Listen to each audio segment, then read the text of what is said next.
Imagine you're a soldier standing on a rugged coastline. You hear the echoes of gunfire in the distance. Your comrades are already on the move. But there's something in the air, a tension that grips every nerve. You know, this isn't just another battle. This is a fight that could change the course of the war. But what if this battle wasn't just about land? What if it was about survival, endurance, and the very soul of nations? Welcome to one of the most intense and blood-soaked campaigns of World War I, the Gallipoli Campaign. A campaign that would not only shape the destiny of empires, but also birth new national identities. Today, we take you deep into the heart of this historic struggle, where bravery met brutality, and history was rewritten on the shores of Gallipoli. Chapter 1. The Stakes and the Setting. Why Gallipoli? The year is 1915. The world is engulfed in the flames of war, and the Gallipoli Peninsula, an obscure rocky landmass in the Ottoman Empire, suddenly becomes a strategic hotspot. But why? What was it about this narrow strip of land that drew the focus of major world powers? At first glance, the Gallipoli Peninsula seems an unlikely place for a major military campaign. However, it held an incredibly important strategic position in the context of World War I. The Ottoman Empire controlled the Dardanelles Strait, a narrow passage connecting the Aegean Sea to the Sea of Marmara and ultimately the Black Sea. This waterway was a lifeline for Russia, a crucial ally to Britain and France in the Entente. Without access to the Dardanelles, Russia would be cut off from critical supplies, hampering its ability to continue the war effort. Britain, France, and their allies saw an opportunity. If they could seize the Dardanelles and take control of the Gallipoli Peninsula, they could open up a new supply route to Russia. More than that, they could knock the Ottoman Empire out of the war, a blow that would also strike at the heart of the Central Powers. The stakes were enormous. A successful campaign at Gallipoli could shift the entire balance of the war. But the Entente powers underestimated one key factor: the resolve of the Ottoman forces and the harsh, unforgiving nature of the terrain. The campaign that followed would test not only the military strategies of the time, but also the endurance and willpower of every soldier involved. Chapter 2. The plan, bold yet flawed. In early 1915, Winston Churchill, then First Lord of the Admiralty, proposed a daring plan. The Royal Navy, along with French naval forces, would force their way through the Dardanelles Strait, neutralize the Ottoman coastal defenses, and pave the way for an amphibious assault. The logic behind this plan was sound in theory, but it hinged on a series of assumptions that would prove to be disastrously incorrect. The initial phase of the operation focused on naval bombardments. On February 19, 1915, British and French warships began shelling Ottoman fortifications along the strait. However, the Ottomans had prepared for such an attack. They had mined the waters of the Dardanelles and set up concealed artillery positions, which made the passage treacherous for the Entente fleets. By March 18th, 3 battleships had been sunk by mines, and several others were severely damaged. The naval operation was quickly abandoned. Churchill, still eager to break through the Dardanelles, shifted the focus to a land invasion. The Gallipoli Peninsula, with its rugged cliffs and narrow beaches, was the next target. The plan was bold, but it suffered from one major flaw: the underestimation of the Ottoman military, which had been fortified and prepared for months. Chapter 3. The Landings at Gallipoli. On April 25, 1915, the long-awaited landings at Gallipoli began. This marked the start of a grueling 8-month campaign that would see hundreds of thousands of troops from across the British Empire, France, and the Ottoman Empire locked in a bitter struggle. The landing sites were chosen based on tactical assumptions, but for many of the soldiers who arrived that morning, it was a baptism by fire. Among them were the ANZACs, troops from Australia and New Zealand, who landed on the western side of the peninsula. For many, this was their first experience of war, and they were woefully unprepared for what awaited them. The beaches of Gallipoli were nothing like the sandy shores the soldiers had imagined. Instead, they found themselves scrambling up steep, rocky cliffs, while Ottoman forces rained down gunfire from fortified positions above. The terrain itself was a nightmare, with its rugged hills and dense underbrush providing ample cover for the well-positioned Ottoman troops. The soldiers were exposed, vulnerable, and faced an uphill battle, both literally and figuratively.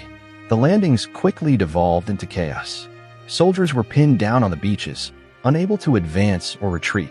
Communication broke down, and many units found themselves isolated, fighting for survival.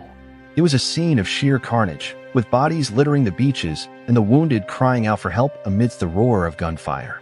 Despite the chaos, The ANZACs fought valiantly, securing a narrow strip of land that would become known as ANZAC Cove. But their gains were minimal, and they soon found themselves entrenched in a brutal stalemate, with the Ottoman forces showing no sign of retreat. Chapter 4. Life in the Trenches, a Living Hell. The Gallipoli Campaign is often remembered for the intensity of its trench warfare. After the initial landings, the battle devolved into a grueling war of attrition, with both sides digging in for a prolonged siege.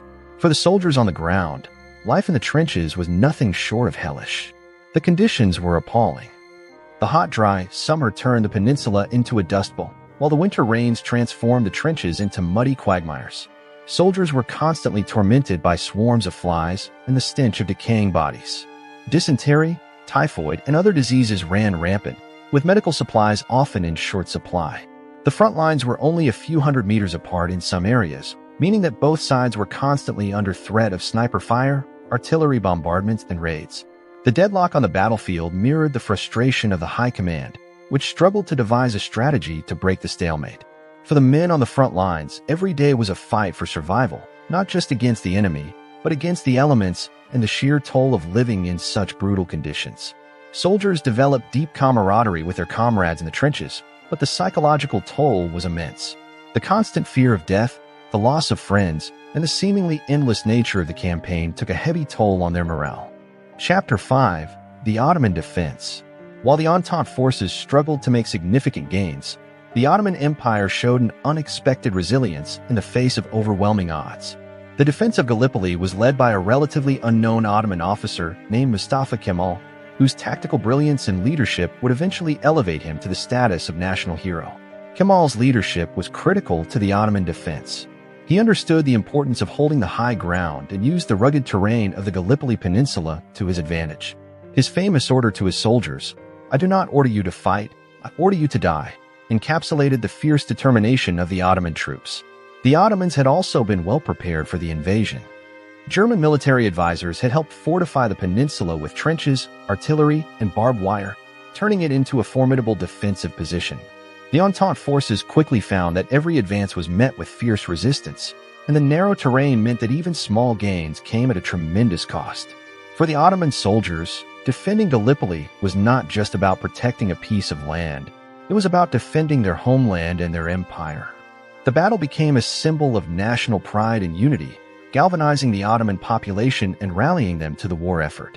This spirit of resistance would eventually shape the future of Turkey, with Mustafa Kemal emerging as the leader of a new Turkish republic. Chapter 6. The Allied Offensives. As the campaign dragged on, the Entente forces launched several offensives in an attempt to break the stalemate and achieve their objectives. However, each offensive ended in failure, resulting in heavy casualties and little to no territorial gains. One of the most infamous offensives was the Battle of the Neck, fought on August 7, 1915. The plan called for a series of waves of Australian soldiers to charge across open ground towards Ottoman positions. However, due to a series of miscommunications and delays, the attack quickly turned into a disaster. The first wave of soldiers was mowed down by Ottoman machine gun fire, and yet more waves were sent forward, meeting the same fate. In the space of just a few minutes, hundreds of young Australians were killed in what can only be described as a massacre. Similar failures occurred at the battles of Lone Pine and Suvla Bay, where poorly coordinated attacks resulted in heavy losses for the Entente forces. These offensives exposed the shortcomings of the campaign's leadership, with commanders often out of touch with the realities on the ground. Chapter 7. The Evacuation. By late 1915, it had become clear that the Gallipoli campaign was a lost cause. The Entente forces were bogged down, their resources were depleted, and morale was at an all-time low. The decision was made to evacuate, but this presented a new challenge: how to withdraw tens of thousands of troops without alerting the Ottoman forces. In what would become the most successful operation of the entire campaign, the evacuation was carried out in December 1915 with remarkable precision. Under the cover of darkness, soldiers were quietly withdrawn from the front lines, leaving behind elaborate ruses to fool the Ottomans. Rifles were rigged to fire automatically, and campfires were kept burning to create the illusion that the troops were still present. In the end, the evacuation was a stunning success. Not a single life was lost during the withdrawal, a stark contrast to the bloodshed that had characterized the rest of the campaign. However, The evacuation marked the end of one of the most costly and tragic military operations of World War I. Chapter 8. The Legacy of Gallipoli. The Gallipoli Campaign ended in failure for the Entente, but its legacy extended far beyond the battlefield.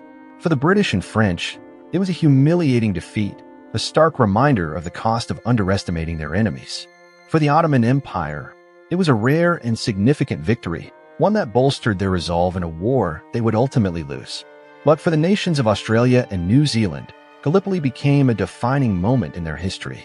The bravery and sacrifice of the ANZACs are commemorated every year on April 25th, a day that has become a symbol of national identity for both countries. Gallipoli was not just a military defeat, it was the birth of a new sense of nationhood, one forged in the fires of war. Thank you for joining us on this exploration. Stay tuned for more historical adventures and don't forget to like, share, and subscribe for more captivating stories from around the world.